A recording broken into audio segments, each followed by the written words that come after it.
కామెంటు చేశారు. తర్వాత ఆయన వేముల శ్రీనివాస్ అని ఆయన చేసిన కామెంటు, "కొడాలి నాని నోరు ఎప్పుడు మూయిస్తారు మీరు?"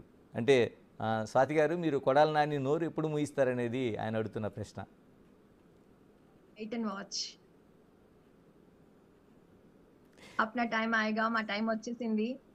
ఇంకా అతని టైం ఒక్కొక్కళ్ళది అండి. ఏదైనా సరే ప్రభుత్వం అంటే తెలుగుదేశం పార్టీలో ఉన్న పద్ధతి ఏంటంటే అండి, చంద్రబాబు నాయుడు గారు ఏంటంటే ఎప్పుడూ కూడా ఎవ్వరిని కూడా ఈగోయిస్టిక్ పాలిటిక్స్ లోకి తీసుకొని వచ్చేసి వాళ్ళ జీవితాల్ని నాశనం చేయాలనుకునే వ్యక్తి కాదు. కాకపోతే మా లోకేష్ అన్న ఖచ్చితంగా కార్యకర్తల్ని, మా నాయకులని, మా లీడర్స్‌ని, మా చంద్రబాబు నాయుడు గారిని, కన్న తల్లిని అవమానించిన ప్రతీకారం అయితే ఉండబోతుంది. బట్ ఆ ప్రతీకారం ఎలా ఉండబోతుందంటే లీగల్ గానే వెళ్తారండి. అది తెలుగుదేశం పార్టీలో ఉన్న గొప్పతనం. ఇప్పుడు జగన్మోహన్ రెడ్డి గారున్నారు. లేని స్కిల్ డెవలప్‌మెంట్‌ల కేసులో ఏదో ఇరికిచ్చేసి బాబు గారిని లోపల పెట్టారు. అట్లా ఉండదండి మా పార్టీలో.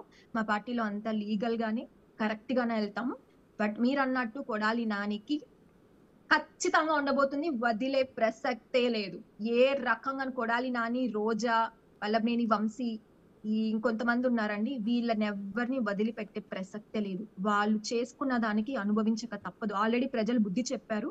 కానీ లీగల్‌గా వాళ్ళు చేసిన పనులన్నిటికి సమాధానం చెప్పి తీరాలి. చెప్పిస్తాము. స్వాతి గారు, మీరు గెలుపు తర్వాత, తెలుగుదేశం పార్టీ కూటమి గెలుపు తర్వాత ఒక పోస్ట్ పెట్టారు, అందరి లెక్కలు తేలుస్తామని. ఎప్పుడు తేల్చబోతున్నారు? ఖచ్చితంగా. ప్రతి ఒక్కరి లెక్క అండి. ప్రతి ఒక్కరి లెక్క ఎన్నెన్ని అవమానాలండి. మీరన్నారు తోట చంద్రయ్య గారిని చంపేశారండి.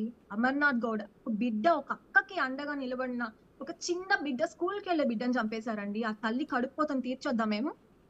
ఎంతమంది ఆడపిల్లల్ని నడి రోడ్‌లో గొంతు కోసారండి. రేప్స్ చేశారండి. అలాంటి వాళ్ళ తల్లుల కడుపుకోత తీర్చొద్దా? డాక్టర్ సుధాకర్ గారి అమ్మ కడుపుకోత తీర్చొద్దా మేము? అనంత బాబు ఒక డ్రైవర్‌ని చంపేశారు. వాళ్ళ భార్య, వాళ్ళ అమ్మ బాధల్ని మేము తీర్చొద్దా? ఇలా చాలా ఉన్నాయండి చెప్పుకుంటే. అవన్నీ తీర్చాలి. ప్రతి ఒక్కరి లెక్క